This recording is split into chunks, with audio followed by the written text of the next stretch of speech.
In 301 BC, Sparta suffered a devastating defeat. Its warriors returned home, not as heroes, but as disgraced men. They were met with silence, not sympathy. In Sparta, failure wasn't just personal, it was contagious. Shame passed from husband to wife, from warrior to household. Spartan women weren't passive figures. They were trained to produce strong sons. Their bodies were instruments of the state. Weak children were discarded from cliffs. A woman's worth was tied to strength and legacy. If she failed, she was shamed. If she succeeded, she was rarely praised. After the loss, the defeated soldiers were stripped of their Spartan identity. They were no longer considered part of the warrior class. Their wives were summoned to the public square. Marriage symbols were removed without ceremony. Heads were shaved, femininity erased in front of all. They were forced into rags and declared outside the law.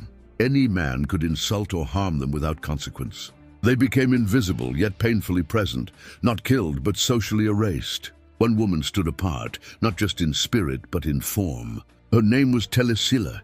She held herself with quiet strength. Her body was graceful, her posture proud. She carried the marks of womanhood not with shame, but with quiet power. In a crowd stripped of dignity, she remained whole, not hidden, not erased. She was everything Sparta tried to silence, and she was about to speak. The Senate escalated the punishment. A new decree was issued. Each woman had 1 year to bear a child. Not from her husband, from a loyal Spartan warrior. If the child was strong, her honor would be restored. If not, or if she refused, exiled to a remote island. Their bodies were no longer their own. Their choices were stripped away. Telesilla gathered 6 women in secret. They met in a dimly lit room outside the city walls. They asked the forbidden question, is this justice? She proposed a plan: speak on Judgment Day. Tell their stories, challenge the law, risk everything for the chance to be heard. The day arrived. The crowd was silent. Women stood in a line, heads shaved, eyes lowered. One by one, they were judged and condemned. Then Telesilla stepped forward, calm and composed. I didn't bear a child, she said, but I must speak before judgment. The council refused. She spoke anyway. I followed your laws. Why punishment? Her voice was clear, her words deliberate. The crowd stirred. 6 women stood beside her. The audience erupted in murmurs and questions. For the first time, silence was broken.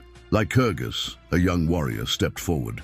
Let her speak, he demanded. The council relented under pressure. Telesilla warned, Sparta will collapse from within. Her words echoed across the square. Elder Archidamus stood and spoke. This is blind revenge, not justice. The council couldn't reach a decision. A vote was called. Warriors cast stones, white for punishment, black for change. The final count, 128 black, 123 white. 5 votes changed Spartan history. The punishment was repealed. A new law was passed. 5 years of temple service were required. Honor restored after loyalty was proven. Most importantly, no wife would ever again be punished for her husband's failure. Telesilla became a teacher of courage. She taught young girls to resist injustice. Her final words echoed through generations. Never stay silent, even if the price is high. Sparta's greatest battle wasn't fought with swords. It was won by a woman's voice. Justice isn't given, it's claimed with courage.